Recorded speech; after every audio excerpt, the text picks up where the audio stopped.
Hello friends, welcome to Study Maths. I hope you all are good and you are preparing for your exams. In our last video, we learned about how to convert percentage value into fraction.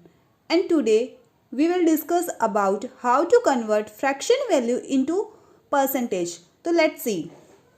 हमने last video में देखा था कि percentage जहाँ पे percentage का sign दिया होता है उसको रिप्लेस करने के लिए हम लगाते हैं 1/100, यानी कि परसेंटेज की वैल्यू परसेंटेज की साइन सिंबल की जगह पे अगर हम 1/100 करेंगे तो हमारा वैल्यू फ्रैक्शन में कन्वर्ट हो जाता है। तो आज हमें क्या करना है, अगर हमें फ्रैक्शन वैल्यू दे रखा है, सपोज दे रखा है 1/5 और इसको परसेंटेज वैल्यू में कन्वर्ट करना है, तो परसेंटेज को फ्रैक्शन में कन्वर्ट करने के लिए डिवाइड बाई 100 करते थे। अब फ्रैक्शन से परसेंटेज में जाने के लिए हम क्या करेंगे, मल्टीप्लाई बाय 100 करेंगे, यानी कि हो जाएगा 5 1 ज़ा 5, 5 2 ज़ा 10 एंड 0, तो कितना हो जाएगा 20%। तो 1/5 का परसेंटेज वैल्यू जो होता है वो होता है 20%। हमने कल ये याद किया था। तो ऐसे ही जैसे हम स्कूल में हमारे जो मार्क्स मिलते हैं वो हमको टोटल में से मिलते हैं, और जो हमारे न्यूमरेटर यानी कि हमें किसी स्टूडेंट को 100 में से सपोज उसे 70 मार्क्स मिले हैं, तो हम उसका परसेंटेज कैसे निकालेंगे, 70 यानी कि जितने मार्क्स हमने ऑब्टेन किए हैं वो न्यूमरेटर में आएगा और टोटल जितने मार्क्स हैं वो डिनोमिनेटर में आएंगे और मल्टीप्लाई बाय 100 कर देंगे। तो 100 से 100 कट हो गया, बच गया 70%। ऐसे ही हमें परसेंटेज वैल्यू निकाली जाती है। तो इसके बेसिस पे हम कुछ क्वेश्चंस देखते हैं। जैसे कि हमें सबसे पहले पूछा गया कि 15,800 का 15% कितना होता है, तो हम क्या करेंगे, 15,800 का मतलब होता है मल्टीप्लिकेशन और 15 अपॉन में 100, तो 2 जीरो से 2 जीरो कट गई। अब हम इनको मल्टीप्लाई कर देंगे, 158 मल्टीप्लाई बाय 15, तो हमारा आंसर आ जाएगा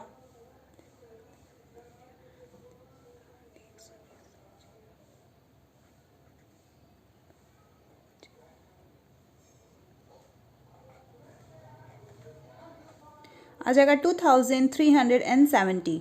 ऐसे ही हमें सेम निकालना है इसका 3450 का 33.33% कितना होता है। तो हम क्या करेंगे, 3450 का मतलब मल्टीप्लिकेशन, 33.33% का फ्रैक्शन वैल्यू क्या होता है, 1/3 होता है।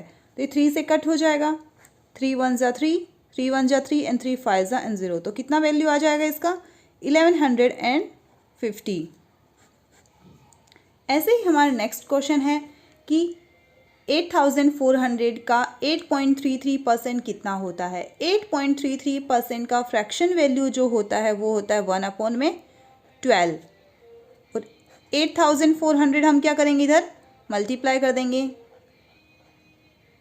तो 12 से कट हो जाएगा, 12 1 ज़ा एंड 12 7 ज़ा, तो हमारा आंसर आ जाएगा 700। सेम हमें नेक्स्ट क्वेश्चन में करना है कि 40,680 दे रखा है और पूछा क्या है हमसे, इसका 55.55% कितना होता है। तो हमने ऐसे तो कोई फ्रैक्शन वैल्यू नहीं पढ़ी थी, लेकिन हम देखेंगे कि अगर हम 11.11 को मल्टीप्लाई बाय 5 करते हैं तो हमको मिलता है 55.55% और 11.11% का फ्रैक्शन वैल्यू होता है 1/9। तो हम वही करेंगे, 40680 मल्टीप्लाई बाय 1/9 मल्टीप्लाई बाय 5, तो अब ये 9 से कट हो जाएगा, 9 1 ज़ा 9 4 ज़ा 36, 9 5 ज़ा जाएगा, देन 2 ज़ा एंड 0, तो अब हमारे पास क्या आ गया वैल्यू 4520 मल्टीप्लाई बाय 5 कर देंगे, 0 5 2 ज़ा 10 का 0, 1 कैरी, 5 5 ज़ा 25, 25 1 26 का 6, 2 कैरी, 5 4 ज़ा 20 एंड 2 कैरी था 22 हो जाएगा। तो ये हमारा फाइनल आंसर आ गया 22,600।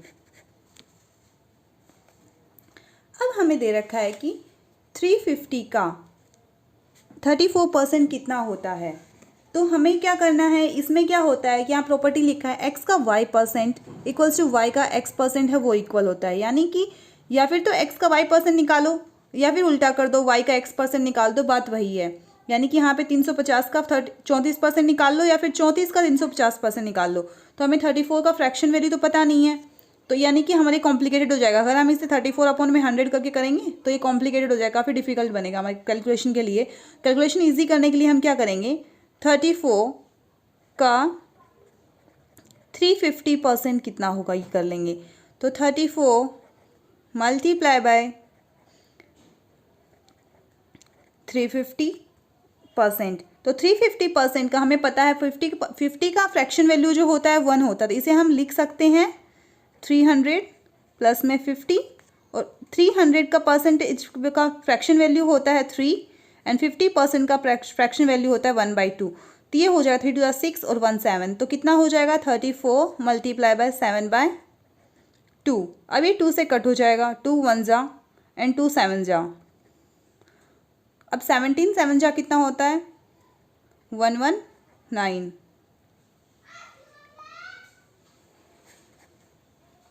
ऐसे ही हमें निकालना है 920 का 35%, तो इसमें भी सेम हम यही करेंगे कि हम उल्टा कर लेंगे।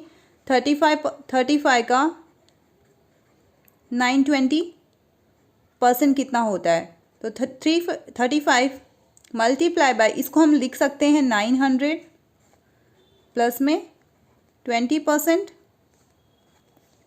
तो अब क्या हो जाएगा 35 मल्टीप्लाई 9 का 900% का फ्रैक्शन वैल्यू होगा वो 9 हो जाएगा ओनली, एंड प्लस में 20 का फ्रैक्शन वैल्यू जो होता है 1/5 होता है, तो 5 9 जा 45 और 1 46, तो इसको सॉल्व करेंगे तो आ जाएगा 35 मल्टीप्लाई बाय 46/5, तो 5 7 जा 35।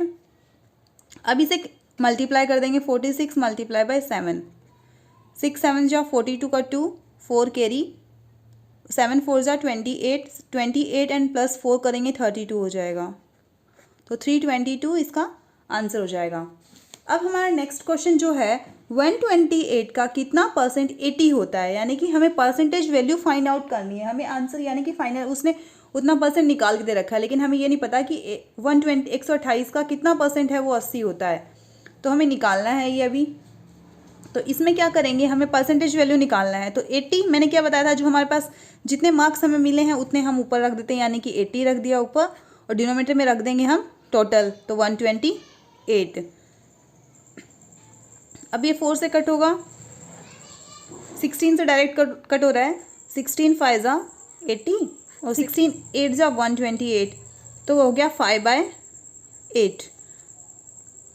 अब हमारे पास इसको हम ऐसे लिख सकते हैं 5 मल्टीप्लाई बाय 1/8, तो 1/8 का जो वैल्यू होता है वो होता है 12.5, यानी कि 12.5 लिख सकते हैं हम, 5 मल्टीप्लाई बाय 12.5%, तो अगर इसको हम मल्टीप्लाई करेंगे तो हमारे पास आ जाएगा 62.5% हमारा फाइनल आंसर हो जाएगा।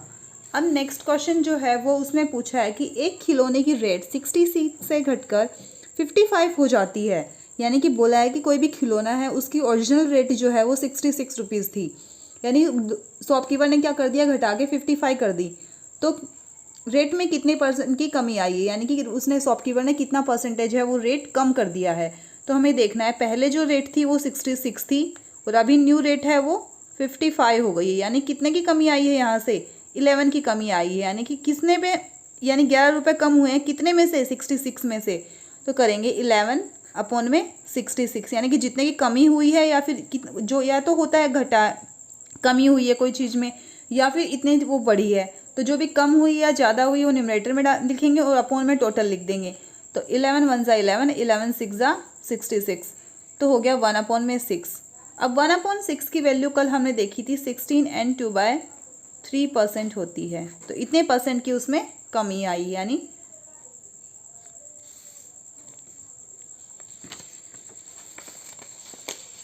अब नेक्स्ट क्वेश्चन लेते हैं। इसमें यहाँ हमें दे रखा है एक संख्या का 32% है वो 136 होता है, तो संख्या ज्ञात करें, यानी कि हमें बोल रखा है कि 32% का वैल्यू कितना दिया है, 136 दे रखा है, तो हमें वो नंबर ज्ञात करना है ओरिजिनल नंबर, यानी कि अगर 32% का इतना वैल्यू होता है तो 100% का कितना होगा? तो इसको हमें 100% बनाना, सबसे पहले हम क्या करेंगे, इसको कट कर लेंगे। तो 8 के टेबल से कट करेंगे, 8 4 जा एंड 8 1 जा और 8 7 जा। तो 4% की वैल्यू हो गई 17। अब 4 को कितने से मल्टीप्लाई किया जाए कि वो 100 बन जाए, यानी कि 4 को मल्टीप्लाई बाय 25 करेंगे तो 100 बन जाएगा, तो 100%।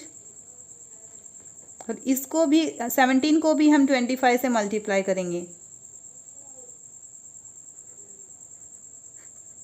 तो 425 फाइनल आंसर आ जाएगा, यानी कि ओरिजिनल नंबर जो रहा होगा वो 425 रहा होगा। अब नेक्स्ट क्वेश्चन जो पूछा है, अगर किसी संख्या में 16 जोड़ दें तो रिजल्ट संख्या का 116 सही 2/3% बन जाता है, तो संख्या ज्ञात करें। यानी कि कोई भी नंबर में अगर हम 16 जोड़ देते हैं तो वो उसका इतना परसेंट बन जाता है। अब इतने परसेंट की हमें फ्रैक्शन वैल्यू तो पता नहीं है, तो हम क्या लिख सकते हैं, इसको हम ऐसे तोड़ सकते हैं कि यानी 100% प्लस में 16 एंड 2/3%। तो 100% का वैल्यू कितना होता है 1, प्लस में 16 एंड 2/3% का अभी हमने थोड़ी देर पहले देखा था 1/6 होता है। तो 6 1 जा 6 और 1 7, तो कितना हो जाएगा 7/6।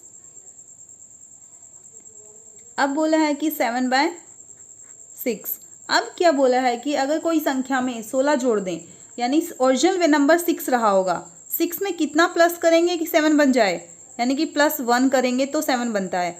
लेकिन क्वेश्चन क्या बोल रहा है, 1 नहीं प्लस करके उसमें 16 प्लस कर रहा है, तो 1 प्लस करने की बजाय उसमें 16 प्लस करेंगे, यानी कि मल्टीप्लाई बाय 16 करेंगे। तो ओरिजिनल वैल्यू ज्ञात करनी है, तो यानी कि ओरिजिनल वैल्यू जो है वो भी 6 नहीं होगी, उससे 16 टाइम्स ज़्यादा होगी, 96 रही होगी।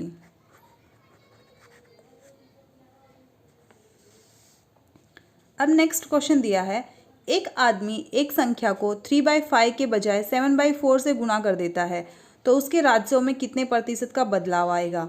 यानी कि उसे मतलब कोई भी स्टूडेंट है या फिर कोई भी पर्सन है, उसको मल्टीप्लाई करने को बोला है कि 3/5, कोई भी नंबर दिया है, उसको नंबर को 3/5 से तुम मल्टीप्लाई करो, लेकिन उसने क्या कर दिया है, बाई मिस्टेक या फिर गलती से 7/4 से 3/5 की मल्टीप्लाई करने की जगह से 7/4 से मल्टीप्लाई कर दिया है। तो यानी कि पहले उसको 3/5 से मल्टीप्लाई करना था, लेकिन उसे गलती से 7/4 से मल्टीप्लाई कर देता है।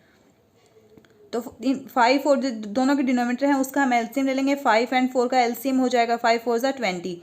तो एलसीएम से मल्टीप्लाई कर देंगे, 20 इधर मल्टीप्लाई करेंगे, 20 इधर मल्टीप्लाई करेंगे, तो 5 4 जा 20, तो 4 3 जा 12 और 4 5 जा 20 और 5 7 जा 35। यानी कि पहले जो नंबर आता वो 12 आना था, लेकिन उसका गलती करने की वजह से उसका नंबर जो आया है वो 35 आया है। तो उसके जो आंसर है उसमें कितने परसेंट का बदलाव आया है, यानी कितने परसेंट चेंज हुआ है उसमें, हमें वो आंसर बताना है परसेंटेज निकाल के। यानी ओरिजिनल वैल्यू से कितना ज़्यादा आया है उसमें, 35 में से 12 माइनस कर देंगे तो कितना आएगा 23 ज़्यादा आया है। अब हमें परसेंटेज निकालना है, यानी कि ओरिजिनल पे कितना बढ़ गया है वो, तो 23 बढ़ गया है कितने में से 12 से। तो 1/12 का कितना परसेंट होता है, 1/12 होता है, तो उसका फ्रैक्शन में लिखेंगे। तो इसको हम लिख सकते हैं 23 मल्टीप्लाई बाय 8 एंड 1/3%। तो इसका वैल्यू हो जाएगा 23 8 जा हो जाएगा 184 और 23 1 जा हो जाएगा 23 एंड 3। तो 3 को इसे डिवाइड करेंगे तो हो जाएगा 184 प्लस 3 7 जा 21